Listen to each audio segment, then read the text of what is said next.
As he wandered through the back alleys, Kano gritted his teeth. Going after the guy on the bike had been a bad judgment call. By the time he got back up onto the pedestrian overpass, the man who'd thrown the attache case was almost out of sight. Kano prided himself on being fleet of foot, but he knew even he would never catch the guy before he disappeared. He followed the culprit as far as the alleys, but there he'd lost him completely. All he could do now was hope one of his colleagues caught the man on the motorcycle. Kuzui's voice crackled through the earpiece. Mobile command center calling all units. So the suspect on the motorcycle was handed off the case to an accomplice in Miyashita. Park, another foreigner. For real? Kano muttered. One thing immediately struck him as strange. Why hand the case off to someone else at all? Why not just escape on the bike? The man with the motorcycle dumped the bike and fled on foot. He retrieved the bike and ran the plate. He determined it was a stolen vehicle. The advanced police communication systems carefully maintained by using the digital wireless systems in their patrol cars. Officers are able to directly access the station's computer network, allowing them to quickly check to see if any individual is on the wanted list or if a vehicle is stolen. We still don't have enough details to positively ID the suspect. Suspect now carrying the attache case is heading through Dokenzaka, also on foot. Got him under observation. Dokenzaka, huh? That wasn't too far from where Kano was now. It looks like we're dealing with a foreign crime syndicate that's familiar with Shibuya.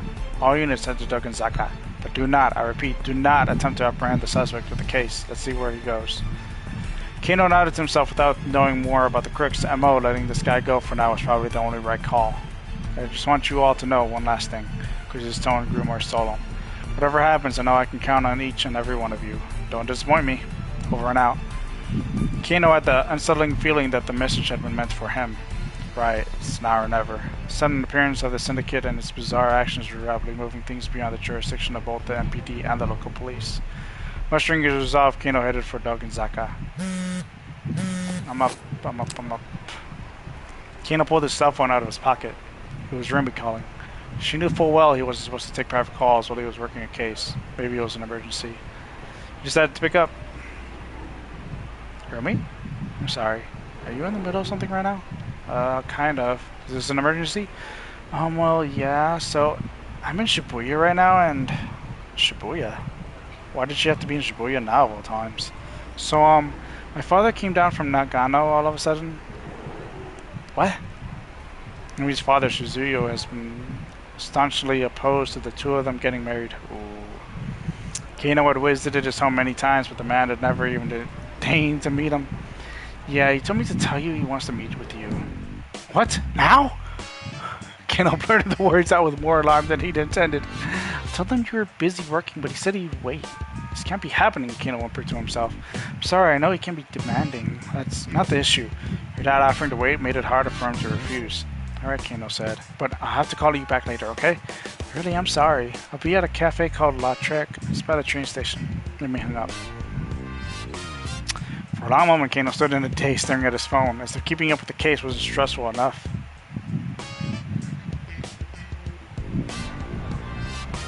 At last, he stumbled into motion, but even as he scoured Dokenzaka for any sign of the criminal, his mind remained fixed on the meeting with Rumi's dad.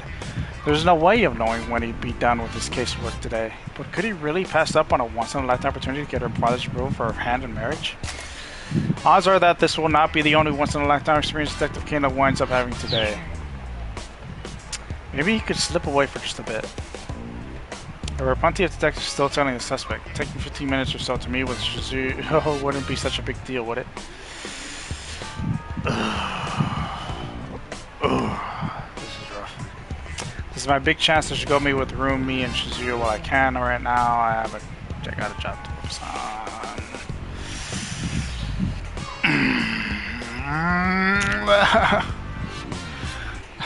I feel like this one would be the right one, but I want to see this one.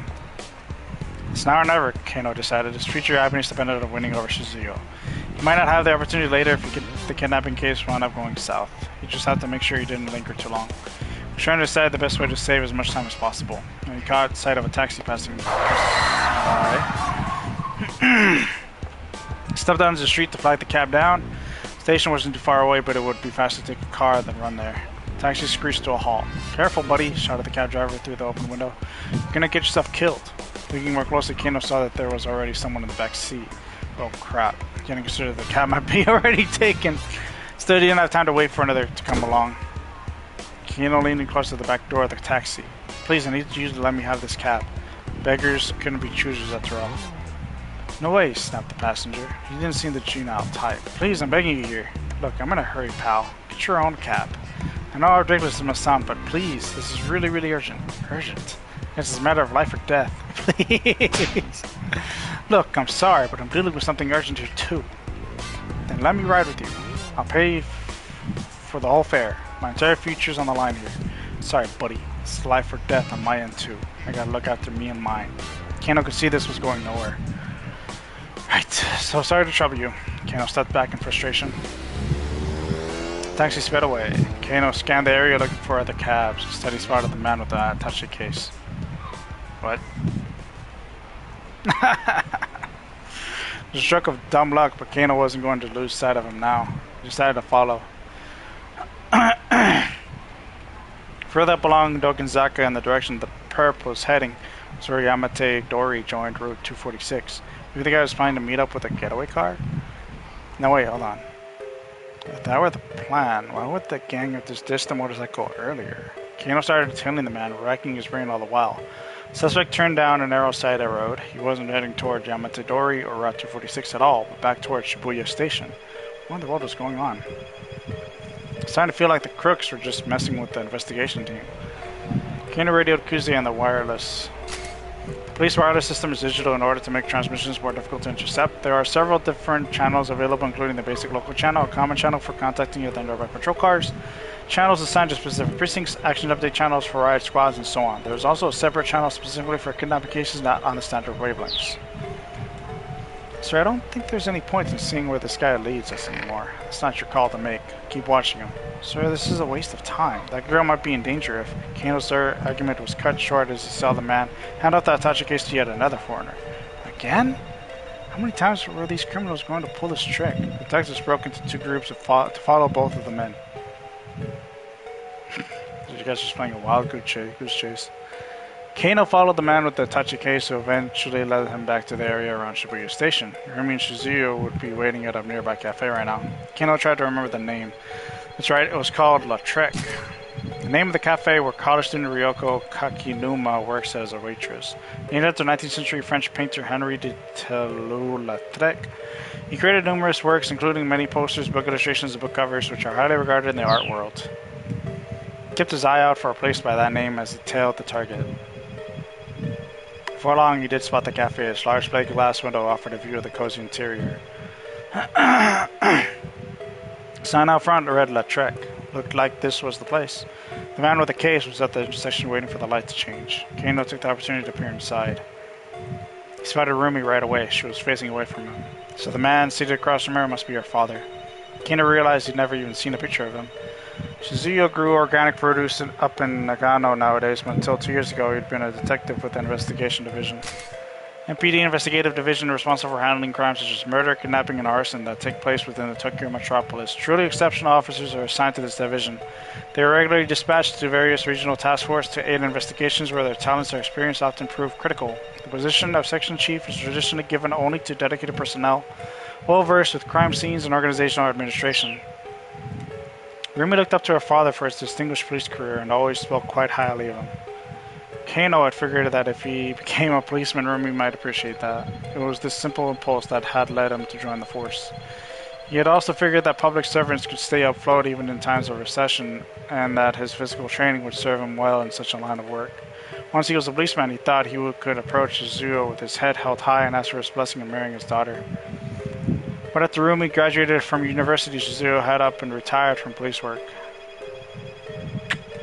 Even Rumi didn't know why he'd made the decision. Kano had traveled to Nagano many times to ask Shizuyo for permission to marry her, but the only response he ever got was, "I'm not giving away my daughter to any cop." Kano had never even gotten past the intercom before her father turned him away. Years in the force had nearly made Kano lose sight of what had driven him to become a policeman in the first place. And now the chance to meet Shizuyo face to face had finally come. He peered intently into the cafe. Across from Rumi sat an older man with a grim expression. Just who was this hard-faced fellow? It took a lot to rattle Kano, but the guy looked scary. Could this really be his sweet little Rumi's father? The prospect of meeting with him later filled Kano with sudden dread. The man went into the JR Shibuya station and stood before the ticket machine. Looked like he was planning on boarding a train. A scene from a popular movie about a kidnapping sprang into Kano's mind, where the crook had made off with the ransom money after it was tossed out the window of a train. What if this guy managed to get outside the dragon and pull a stunt like that? Looks like the suspect is going to board a train. Kano informed Kuze over the wireless. Make sure you stay on his tail. Apparently Kuze still wanted to string the perp along for a bit. Got the lizards ready to pursue. Japanese police lingo for motorcycle squads deployed to pursue suspects in urban settings. We will establish our dragging it around whatever station he gets off at. The man purchased tickets from the machine and passed through the gate. There was no way to tell what station he bought a ticket for, but it looked like he was heading clockwise along the Yamanote line loop. Kano used his prepaid card and made his way through the ticket gate as well. Officers do not actually get free rides on public transportation simply by flashing their badges, as is frequently depicted on TV shows and films. Doing so might risk alerting the suspect. For this reason, prepaid cards are provided ahead of time. An announcement chime signaled the imminent arrival of a train up on the platform. The man made his way up the stairs looking calm and composed. He showed up no sign of checking for pursuers. Kano hurried after him. The man stopped at the very edge of the platform to await the train. Not ideal. There was no way for Kano to get close without sticking out like a sore thumb. The train glided up to the platform. The man gave a quick look around as he stepped aboard. Kano followed. Trains on the Yamanote line didn't stop for long, and soon they were on their way. Sheesh. Glancing around, Kano noticed other MPD investigators who had slipped aboard the train as well. The suspect stood behind the driver's compartment, staring contemplatively at the scenery outside. The man's composure only served to rattle Kano more. A man in a gaudy necktie walked past Kano, talking on his cell phone. Yes, everything's going fine in the sand, he said. There's no need to worry. In his other hand, he carried the same sort of attache case as the man they were tailing. He headed right toward the driver's compartment and stood next to the suspect. Oh, no, that's not suspicious. Kano leaned his head subtly, straining to make out what he could of the phone conversation at the other end of the car. Yes, of course. 225 pages, all fully proofread. 225. Article 225 of the Penal Code of Japan details kidnapping for profit and kidnapping for ransom. According to 225, is police shorthand for kidnapping. Interesting. That's police jargon for kidnapping. Was this guy in cahoots with the kidnapper? Maybe the criminals had planned an attache case swap. Kano watched the newcomer like a hawk. Rather than making contact with the suspect, the man turned around and strolled back the way he'd come. He hadn't done anything suspicious at all. Yes, right. Understood. Kano stole a glimpse of the man's face as he passed. He stopped and looked at Kano, seemingly aware that he was being watched. Kano decided to stare him down, look away nonchalantly. Oof. I mean, he's already staring.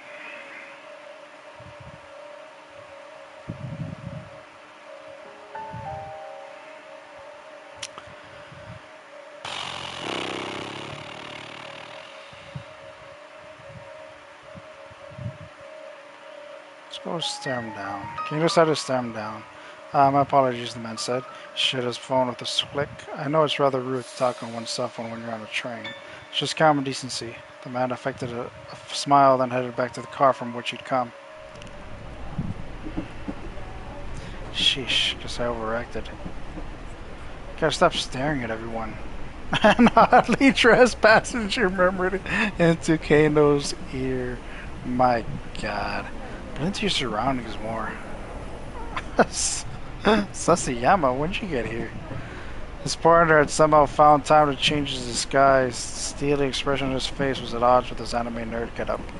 Kano had seen Sasayama disguise himself as plenty of things throughout the years. Santa is a must for Christmas, stakeouts with a smile. Keep presents and bags to calm down children in case of emergency. It's quite rare for oh, is that a fucking what? Use this for train stakeouts. Don't forget awkward smile, bag of merch going too far. Filled with posters and figurines. Glasses are crucial. Prized possession clutched to chest. Point is to draw attention to in crowded train cars. Shows expression, sunglasses, suit, and posture amplify wild animal side. Disguise for stakeouts at dockside warehouses. Let coworkers know beforehand so as not to be mistaken for a real thing. Handcuffs up sleeves. Arrest crooks while practicing discipline might help to stop funeral robbers. For nighttime stakeouts, hardcore material, plenty of exposure. Emphasize bulginess and final version. It's quite rare for Sasayama to actually wear a suit. On this rare occasion, when he does, and he's walking the halls of his home precinct, he frequently goes unrecognized. Here are some of the Sasayama's costume designs from his evidence notebook. Chef, magician, samurai, and astronaut, to name a few, but this was a new extreme even for him.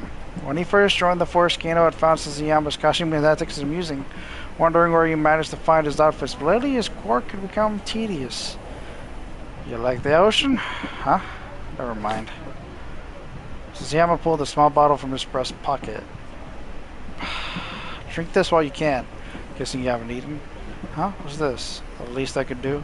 He handed Kano the bottle, then slipped away into the next compartment. He pulled an all-nighter and hadn't eaten, so he was glad to have something. He took a sip. Whatever this was, it was bland. It almost didn't taste like anything. Just what did Sasayama give him? Ah, what the heck. Anything better than nothing. He brought the bottle to his lips and chugged the contents down. He suddenly got a massive head rush. He felt a heat like a burning that spread from his insides throughout his whole body. No, that wasn't right. It was an ache. It was a ferocious ache. A burning that spread from his insides to his fingertips. And there was pain, a numbing that spread from his insides all the way down to his toes. Burning, aching, hurting. Burning, aching, hurting.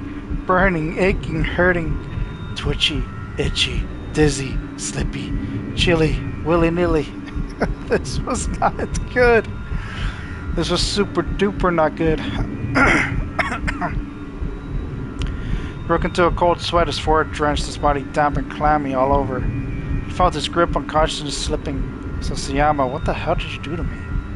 With bleary eyes, he squinted to read the writing on the bottle. Let me guess, like only take a small sip? But burn. After scant few letters, Kano blacked out. Bad end. Man, I didn't make that choice. The least he could do. Great. Kano blacked out after drinking an unknown substance without checking to see what it was. What he drank, it turns out, was a free sample of something called Burning Hammer, but don't blame Sasayama, which is passing along the sample he got from someone in a mascot costume.